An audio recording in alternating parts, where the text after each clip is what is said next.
Assalamualaikum warahmatullahi wabarakatuh. Selamat berjumpa lagi, saudara. Kita di mata kuliah e-learning.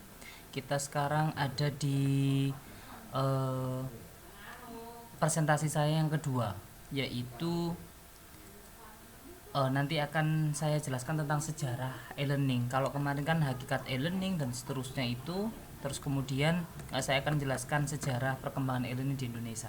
Sebelum itu saya ingin mengenalkan buku yang kita bahas nanti, itu Diktat e-learning yang ditulis oleh Abdul Haris, Indra Kusuma dan Astiriani Putri dari Prodi Teknologi Informasi STKIP Tulungagung pada tahun 2016 publikasinya. Buku ini nanti akan sebagai acuan kita, ya, acuan kita untuk menggunakan atau mengembangkan kelas e-learning itu bagaimana. Karena buku ini juga nanti sebagai patokan kita nanti ketika mengerjakan tugas atau pendalaman atas materi. Masih ingat ya, project MK kita adalah setiap individu membuat kelas e-learning yang nanti dipresentasikan.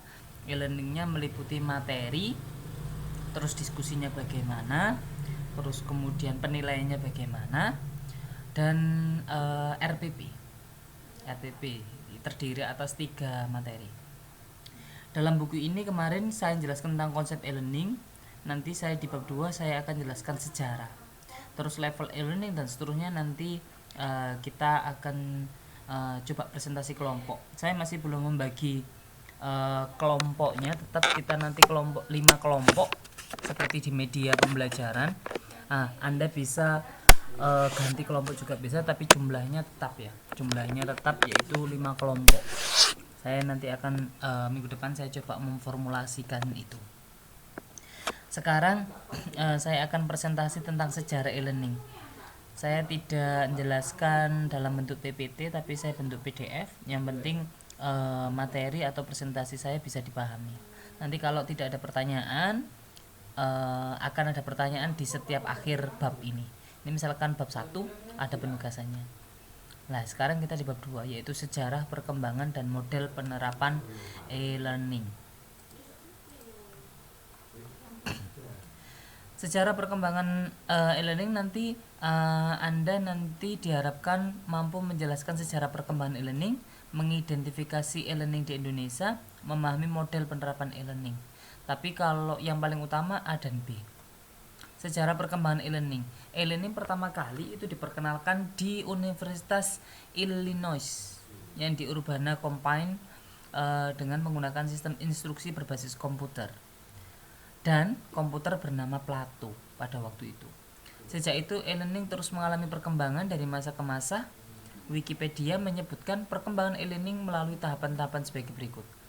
Tahap 190 itu era CBT, Computer Based Training, bukan Computer Based Test ya. CBT kan biasanya kalau di UN itu kan juga CBT, tapi Computer Based Test kalau yang CBT yang tes itu. Nah, sebenarnya istilah CBT berarti bukan hanya di istilah baru-baru kita, tapi sudah dari dulu itu ada, tapi kita baru menggunakan. Biasalah, Indonesia itu kalau nggak terpaksa ya berarti nanti tidak akan menggunakan. Seperti halnya e-learning ini juga, kalau misalkan tidak ada corona seperti ini, itu mungkin kita tetap pakai konvensional dan e-learning tetap dianggap asing. Tapi ketika ada seperti ini, berarti situasi terpaksa seperti ini, harus menggunakan juga. Nah, harapan saya tidak ingin Anda seperti itu. Anda tetap mengikuti perkembangan zaman, ilmu-ilmu baru tetap Anda gunakan, tetap Anda pelajari dan Anda terapkan, bukan karena terpaksa. Nah, itu ciri-ciri orang yang inovatif atau kreatif. Di mata kuliah ini saya harapkan untuk inovatif, yaitu mencoba untuk mengikuti perkembangan zaman, mencoba untuk menyesuaikan hal-hal baru yang itu menjadi ilmu Anda gitu. Yuk kita lanjut di tahun 90 di CBT, di mana mulai bermunculan aplikasi e-learning yang bernama PC Standalone ataupun berbentuk kemasan CD-ROM. Ya, seperti video interaktif yang apa itu ya? yang penjelasan manusia purba dalam bentuk CD-ROM dan seterusnya itu loh. Harun Yahya dan seterusnya itu CD-ROM divideokan tetapi beda. Maksudnya gini, Anda ketika membeli video ketika waktu kecil itu kan kayak video klip, musik, MP3 dan seterusnya. Nah, CD-ROM untuk yang e-learning berarti yang berbasis pembelajaran. Seperti Harun Yahya itu juga bisa untuk sebagai materi biologi dan seterusnya.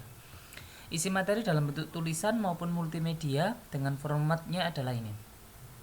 Berkembang 194 seiring dengan diterimanya CBT oleh masyarakat, muncul bentuk-bentuk paket yang lebih menarik. Tetapi ingat masih bentuk CBT. Jadi 9094 masih bentuk CBT tetapi lebih dimodifikasi gitu. Jadi bukan berbentuk nama yang baru. Ada nama baru ketika 97 lah, ini muncullah kembangan dari e-learning yang sebenarnya, yaitu ada LMS. LMS kepanjangan dari Learning Management System. Jadi sistem manajemen pembelajaran. Jadi digital yang itu memuat beberapa sistem ya, seperti Edmodo, Google Classroom itu kan sudah di manajemen sistemnya untuk pembelajaran. Jadi Learning Management System. Perkembangan LMS yang makin pesat membuat pemikiran baru untuk mengatasi masalah interoperability antara LMS yang satu dengan yang lainnya secara standar. Bentuk standar yang muncul misalnya standar dikeluarkan oleh AICC, IMS, Scrum dan seterusnya itu. Ini standar-standar LMS, bukan LMS-nya. LMS-nya ya seperti Moodle. Kalau Anda tidak tahu Moodle, ya Anda silahkan browsing Moodle itu bagaimana. Kenapa? Karena sebenarnya Unisla, kampus kita itu juga harusnya tadi menggunakan Moodle persiapannya. Terus kemudian Pak Rektor bentuk kerjasama menggunakan Blackspace, itu juga LMS. Jadi LMS itu ya seperti tadi itu Edmodo, Google Classroom dan seterusnya. Tahun 99 aplikasi e-learning berbasis web mulai muncul. Perkembangan LMS menuju aplikasi e-learning berbasis web berkembang secara total dan seterusnya. Nah, dulu itu berarti dalam bentuk aplikasi-aplikasi biasa. Sekarang sudah integrasi dalam web. Sekarang perkembangan e-learning di Indonesia. Hampir semua PT memiliki situs, meski tidak semuanya dilengkapi dengan fasilitas e-learning. Seperti Unisla, situsnya itu adalah unisla.ac.id. Kalau Universitas Indonesia berarti ui.ac.id dan seterusnya. Tapi belum tentu e-learning, belum tentu web itu memuat e-learning. Jadi e-learning itu seperti subdomainnya web itu tadi. Mudahnya membuat web atau blog juga membuat banyak sekolah membuatnya. Demikian pula blog-blog yang dibangun oleh pembelajar, sebagian sengaja untuk digunakan sebagai tempat berbagi materi kepada pembelajar. Bahkan sebagian lagi sudah digunakan untuk melakukan evaluasi tes secara online. Pernah mendengar kuisis atau yang kemarin mengerjakan kuis saya di kuisis lah, itu juga berarti melakukan evaluasi secara online. Di Indonesia sendiri penerapan e-learning terus berkembang seiring dengan perkembangan infrastruktur ICT-nya.